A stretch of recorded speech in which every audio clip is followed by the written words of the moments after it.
Hola, les damos la bienvenida a Comunicando Psicología, un espacio de salud mental donde aprendemos, donde crecemos y sobre todo compartimos un rato muy agradable. Agradeciendo a todas las personas que se conectan a esta hora, a quienes nos ven a través del canal CNC y también en el canal de YouTube Comunicando Psicología.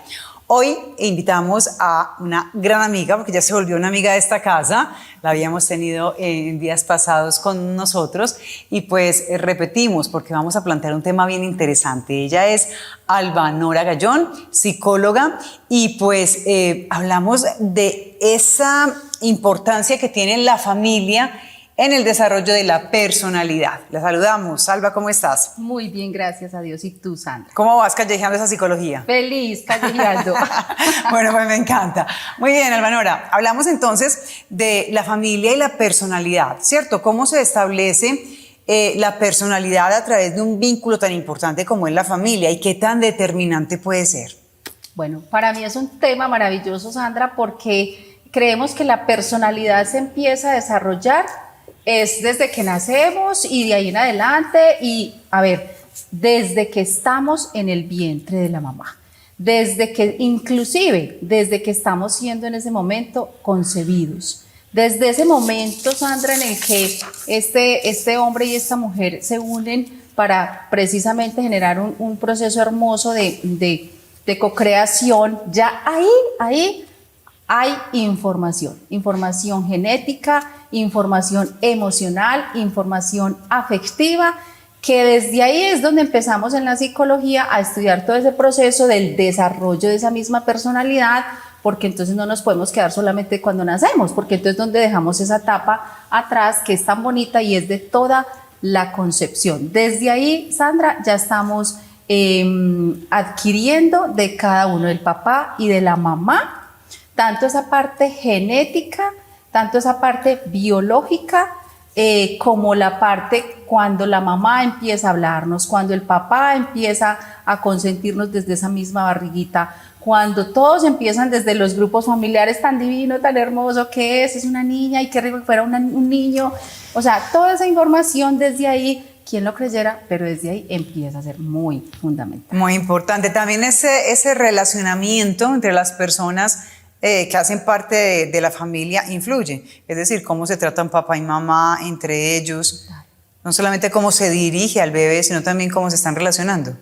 Total, Sandra. O sea, ya ahí entramos en el tema de pareja, de cómo entonces desde ese mismo momento en que se recibe esa noticia, en que vamos a ser papás, en que ya se está gestando una vida, ya hay una información. También es importante saber en ese momento cómo está la pareja, cómo se están relacionando, qué situaciones se están resolviendo, por cuáles situaciones se están atravesando, que son propias de todas las parejas, Sandra, porque no somos ajenos a que hayan muertes, hayan pérdidas económicas, hayan situaciones que estar resolviendo y que toda esa información pues la empieza a recibir este ser que está pues en gestación y que va a llegar. Entonces toda esa información hay que tenerla en cuenta en el desarrollo de esa estructura. Bien, existen modelos familiares, digamos, constructivos, digamos, saludables, ¿cierto? ¿Qué características tiene ese tipo de modelo?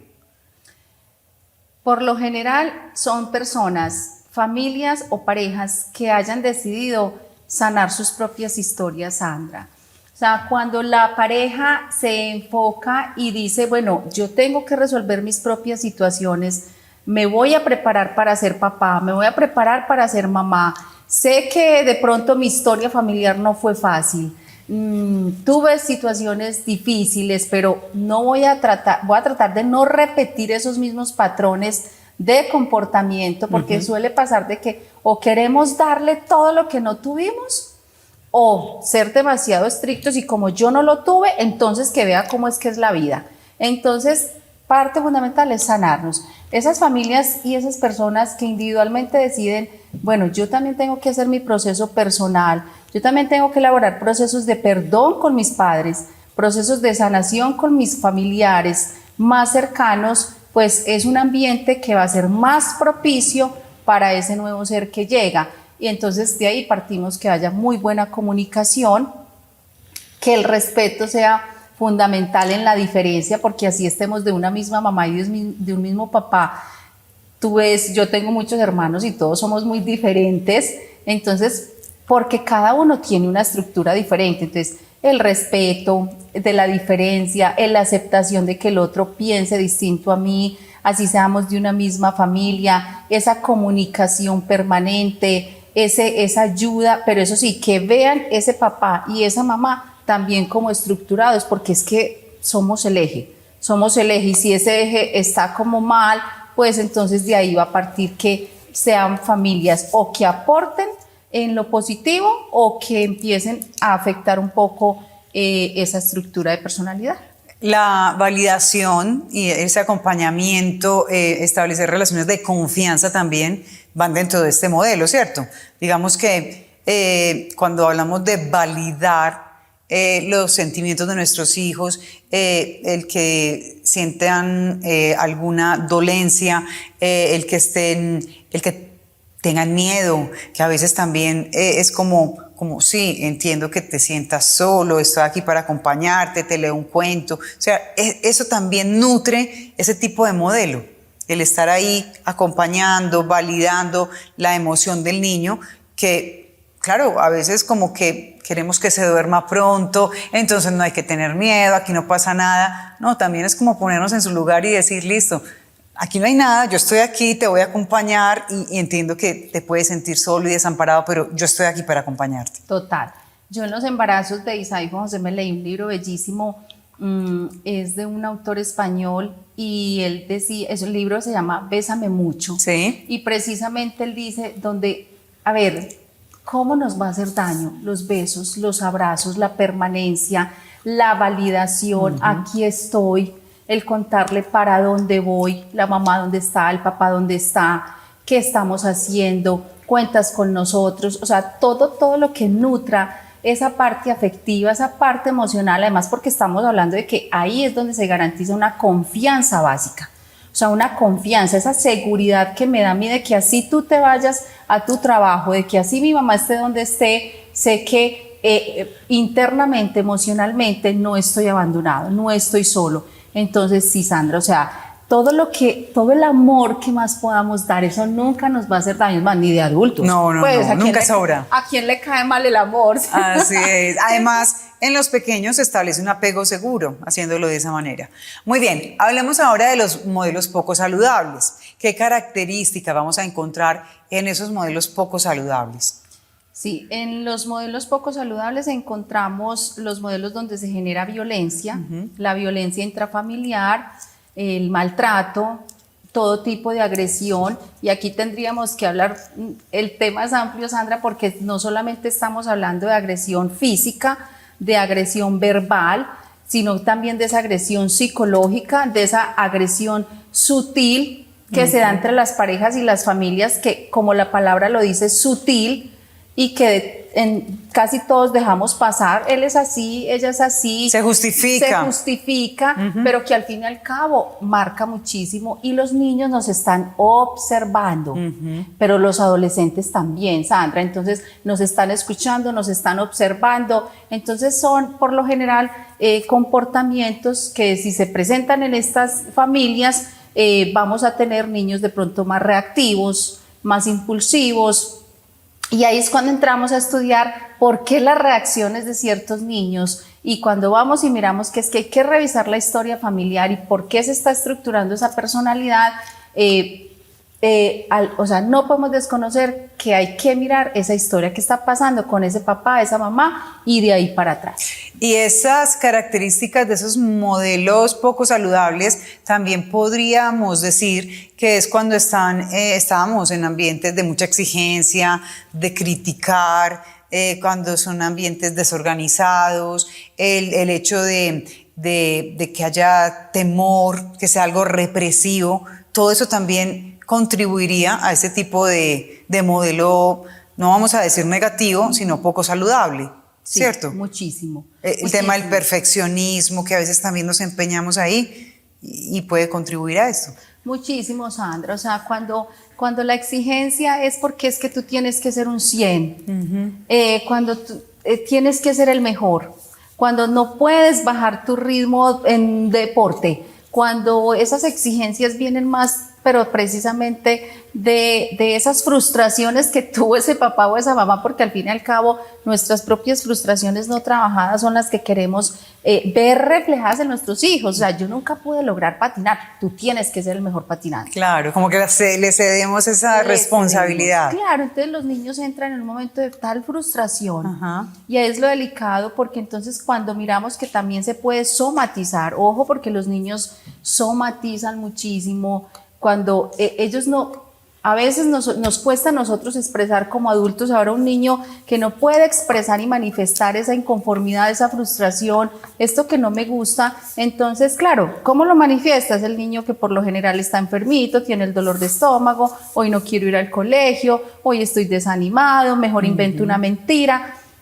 No vamos a generalizar, porque no se trata de generalizar, sino que la invitación es a revisar todos esos síntomas de físicos, que muchas veces lo que los niños y los jóvenes nos están queriendo decir es otra cosa, es otro mensaje. Entonces, ambientes organizados, ambientes más estructurados, ambientes donde los niños y los jóvenes sepan para dónde vamos, qué vamos a hacer, dónde están las personas en esta casa, aquí vamos a tener un orden, aquí cómo vivimos, es muy importante, no solo para ellos, para la pareja también es muy importante. Y entonces ahí entraríamos a hablar, entonces cómo influimos los padres, los abuelos, porque también cuando están viviendo con abuelos, claro, que es otro comportamiento muy diferente, cuando hay tíos, cuando son familias extensas, cuando son familias de los tuyos, los míos y los nuestros, mejor dicho, eso es un tema largo. Sí. Todos entran a generar una gran influencia en ese desarrollo. Perfecto. Estabas tocando el tema de la somatización y claro, digamos que es una consecuencia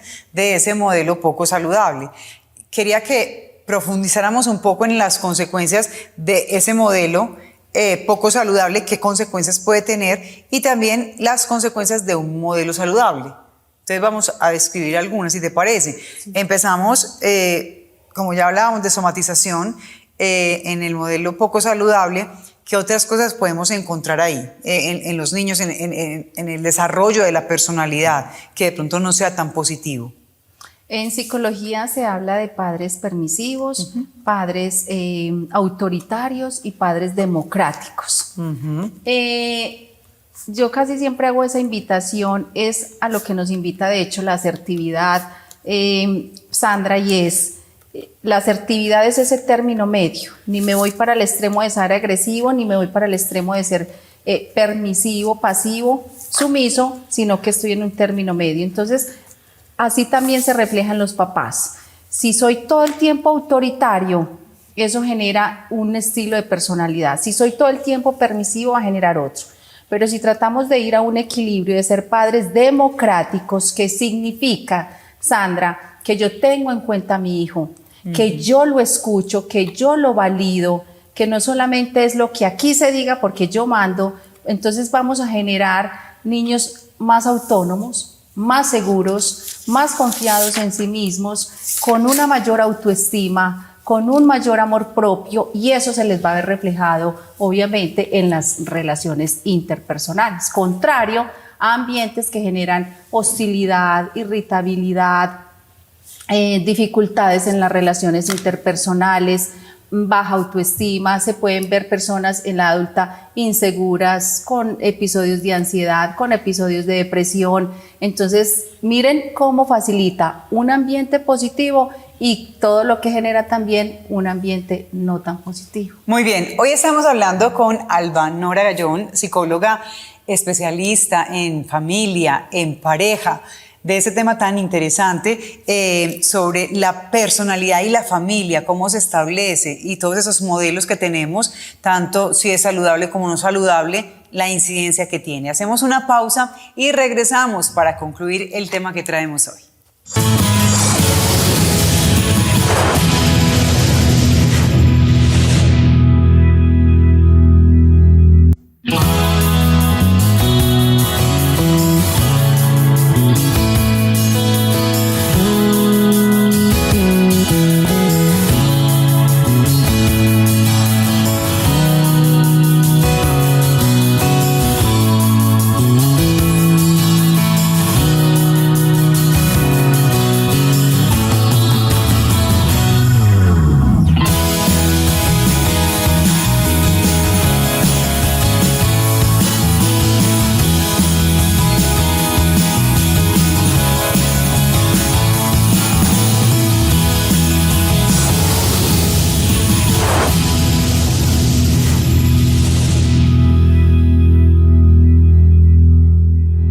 Familia y personalidad es el tema que traemos hoy en Comunicando Psicología con nuestra invitada, la psicóloga Alba Nora Gallón. Y bueno, vamos a seguir ahondando en ese tema tan interesante acerca de la personalidad que lo decíamos al inicio de la entrevista. Se establece incluso desde que estábamos en el vientre de nuestra madre, porque ese bebé ya percibe cómo se relacionan entre ellos, cómo es la relación que tienen ellos con nosotros, estando ahí tan ausentes, por decirlo así, y tan presentes realmente. Entonces, hablemos ahorita un poco de cómo aplicar la norma en los niños, cuando a veces decimos es que ese es un niño difícil, es un niño que a veces es difícil de controlar, cómo establecer límites, ¿cierto? Estamos en un momento de la vida en el que parece que hay más permisividad que antes, entonces como que se les permite todo y los niños a veces se convierten como en pequeños dictadores también. Entonces, ¿cuál es el límite? ¿Cómo establecer esos momentos cruciales en los que nos enfrentamos a decir, hasta aquí llegamos y cómo lo negociamos? Perfecto. Mira, Sandra, yo vuelvo y yo creo que me van a escuchar siempre diciendo que tanto me conozco como mamá y que tanto se conoce él como papá.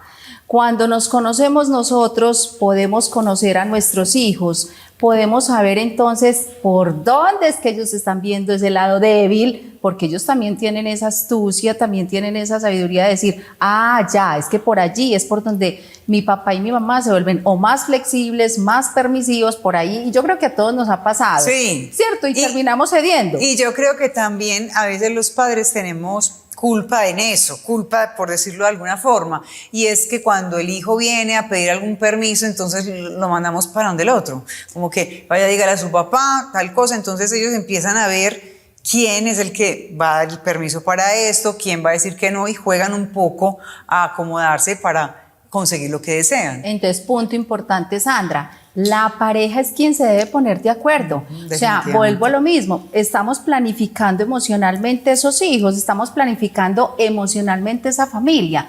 Entonces, sentémonos, ¿cuáles normas? Porque cada familia tiene sus propias normas, sus propias reglas y bueno, y son respetables todas.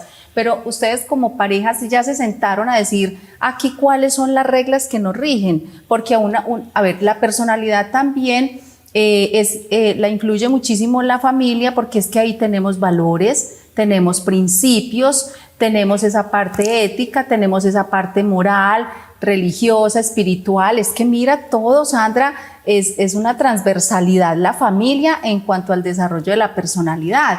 Pero entonces es la pareja quien dice, bueno, aquí en esta casa, en este hogar, sentémonos tú y yo, somos los adultos, miremos cómo vamos a transmitirle a estos niños que están en pleno desarrollo normas. Ellos, cuando eso está claro, Sandra, por lo general son niños y niñas que no se les dificulta cumplir normas ni límites. Yo soy mamá. No solamente lo tengo por teoría, sino que es que lo debo aplicar también todos los días.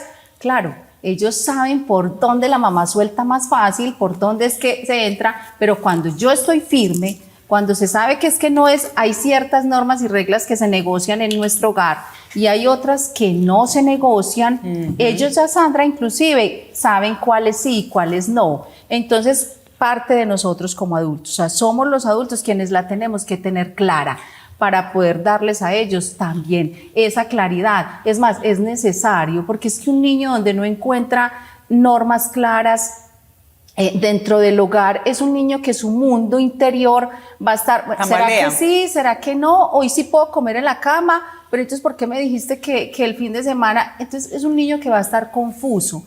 Entonces, partamos de que los adultos somos los que tenemos que tener esa claridad y obviamente la pareja se debe poner de acuerdo. También ser flexibles, hay que negociar. Ajá. Sí, hay que negociar, porque ese tema de que somos estrictos solamente, de hecho yo negocio con los niños.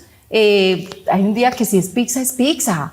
Y, bueno, sí, la buena alimentación, pero vamos a flexibilizarnos. Mami, queremos ver una película, ¿nos dejas comer ahí las crispetas? Ay, sí, tan rico, es que yo fui niña y yo quería comer crispetas en la cama. O sea, también es como que ellos vean esa flexibilidad y ellos van teniendo esa cercanía y ven que no es desde lo estricto, sino más bien desde el aprendizaje. Claro, que haya una estructura, como le decías ahora, unas normas, unas reglas, unos acuerdos que se respeten, pero también hacer un llamado a la flexibilidad. En ciertos momentos, pues, podemos ser más laxos y finalmente, pues, tener mejores relaciones con ellos. Frente a enfrentar momentos particulares de la vida, cómo acompañarlos también, es decir, cuando se presenta un divorcio, cuando hay una pérdida importante, la muerte de un ser querido, ¿qué influencia tiene también el tipo de personalidad y el manejo de este tipo de situaciones? Claro, hoy hablamos de cómo establecemos la personalidad dentro de las familias y cómo enfrentar también momentos retadores. Muy importante, como todo, ¿sabes por qué, Sandra? Porque es tan bonito cuando también uno lo ha podido verificar. Y en mi caso pasé por la etapa del divorcio, estando los niños muy pequeños. O sea que la teoría era una y lo que había que aplicar era otro cuento. Por experiencia personal, y hoy qué tan rico poder compartirle a los que están pasando por ese momento o que se puede pasar en algún momento de la vida. Como hemos dicho, no es que tengamos que aprender a través del dolor y el sufrimiento, no, ese no es el camino, pero hay situaciones que ya no dependen solo de una persona. Entonces, yo recomiendo, yo sabía que me tenía que sanar primero yo. O sea, tenía que sanar esas heridas, ese dolor, después luego llega la enfermedad física grave, entonces tenía que seguir sanando mi proceso físico para yo poder ser esa mamá que necesitaba Isa y Juan José. O sea, en ese momento no se llama egoísmo, en ese momento o me rescato yo o me sano yo, trabajo en mí, porque esos dos seres todavía me estaban necesitando y me necesitan, de hecho están muy pequeños. Entonces nos vamos a sanar, vamos a interiorizarnos y también no les neguemos la situación, Sandra. O sea, porque les queremos a veces tender un tapete rojo y eso es mentira, porque no en todos los lugares se los van a atender. O meterlos en una urna de cristal. Y no sufran. Claro, como que no sufran, que parece que los papás estamos en esa dinámica de que a mí me pase lo que sea, pero a ellos no. Pero claro, en la vida cada uno tiene su aprendizaje. Eso forja el carácter. Claro, eso forja el carácter. Temperamento. Son niños que a corta edad y saben qué es la enfermedad. Y ellos se levantan a veces enfermos y dicen, no, pero hay que ir a estudiar. O sea, ellos ya saben que este cuerpo, el hecho de existir, pues no somos ajenos a que esto se puede enfermar y que no por eso vamos hoy a quedarnos tirados en la cama. Pero entonces se les desarrolla resiliencia, se les desarrolla inteligencia emocional y se les va desarrollando algo tan fundamental que es la tolerancia a la frustración, Sandra. O sea, es prepararlos. Yo digo, no es sacarlos de este mundo, es ayudarlos a vivir en este mundo tan real. Pero obviamente, me devuelvo siempre y ahí tenemos que estar los adultos para ayudarlos a estructurar esa personalidad. Pero puede ser, y aquí ya es algo que se me ocurre, Albanora, que estamos en una tendencia a vivir de esa manera que decíamos ahorita, pues realmente los papás siempre buscamos la protección de nuestros hijos y yo creo que ese es el instinto también, sí, como claro, de cuidarlos, de protegerlos. Obviamente no vamos a vivir la vida por ellos, pero parece que ahorita hay un cambio en el mundo y como que nos hemos ido al otro extremo. Antes parece que los papás nos soltaban más o eran más exigentes, más rígidos y ahora parece que es lo que ellos digan, como ellos lo digan, parece que marcan ellos el compás. Es que y hay algo muy curioso, yo creo que todos han escuchado cuando dicen, pero es que como los psicólogos dicen que hay que dejarlos en su libre desarrollo de la personalidad, o sea que ya la culpa es de los psicólogos. Sí. Entonces ahí somos los responsables. No, a ver, tenemos que ser muy cuidadosos con la información y con la formación y el acompañamiento que les demos. Por eso de ahí tan importante estos programas de salud mental, todo lo que se puede acceder ahora a través de los libros, de las películas, de estudiar, de preparar. Yo no sabía, es que a mí me criaron así, pero podemos aprender cómo hacerlo mejor, porque también irnos al extremo con los niños y las niñas de ahora, ese no es el mundo real, Sandra, la verdad. O sea, sí hay que enseñar normas, sí hay que enseñar límites, sí hay que aprender a negociar, sí hay que generarles tolerancia a la frustración, hay que formarlos en educación emocional, hay que enseñarles cómo resolver situaciones, porque es el común, o sea, eso va a pasar hoy, mañana y siempre. Entonces, pero también revisémonos como papás, sí, una cosa es el amor, pero es que yo puedo corregir con amor. Y hay una partecita que no quiero que se me olvide y es, no hay corrección sin conexión. Cuando yo me conecto con mi hijo, cuando yo me conecto en ese grupo familiar o con una amiga, con un cercano, yo creo que a todos nos ha pasado, ¿cierto? Y es, bueno, pero es que me lo dijiste con cariño, me lo dijiste con respeto, es la acepto forma. lo que me estás diciendo. Igual con un niño y con una niña, cuando yo ya me conecto desde el amor, desde el respeto, van a entender de que lo que mamá, papá está diciendo, o abuelo o abuela, o un cuidador, lo están haciendo desde el amor. Entonces, es como esa invitación, no es desde la frustración y la castración, sino desde ese amor que le podemos ayudar a que su personalidad sea más sana. Perfecto, se nos está acabando el tiempo, Albanora, pero me gustaría, antes de despedir el programa, que nos dejaras alguna recomendación, un ejercicio, algo práctico para terminar de entender bien el tema que traemos hoy de personalidad y familia. Claro que sí. Vamos a aprovechar entonces allá en casita donde estén, cogen lápiz y papel. Van a mirar de sus hijos. Lápiz y papel como Lápiz Sandra. y papel como yo. Muy bien. Entonces van a escribir de sus hijos cómo ven sus características de personalidad. No tienen que ser psicólogos. Ahí van a escribir cómo reacciona, cómo contesta, si llora fácilmente, si se irrita. Describan a su hijo. A un ladito colocan de eso que ven en su hijo o en su hija que tiene, que es del papá y que tiene, que es de la mamá. Okay. Y se van a dar cuenta que, ay Dios, que muchas de las cosas y reacciones y comportamientos y conductas que tienen son de uno. Entonces, cuando yo ya identifico, es un trabajo que inclusive lo podemos trabajar en otro momento, Sandra, para que les aportemos a los que nos escuchan cómo hacerlo completo. Voy y verifico esa información y es más, y ahí les podemos empezar a apoyar a nuestros niños y niñas y decirles, es que ese comportamiento está en mí, yo te voy a ayudar a moldearlo, yo te voy a ayudar a desaprenderlo para aprender nuevas formas, pero miremos qué tiene ese hijo y esa hija de mí como mamá y qué tiene del papá y les aseguro que nos vamos a llevar grandes sorpresas para poderlos ayudar. Además nos hace responsables también de una situación, de cómo estamos educando a nuestros hijos, cómo nos reflejamos también en ellos, que pasa mucho, ¿sí o no?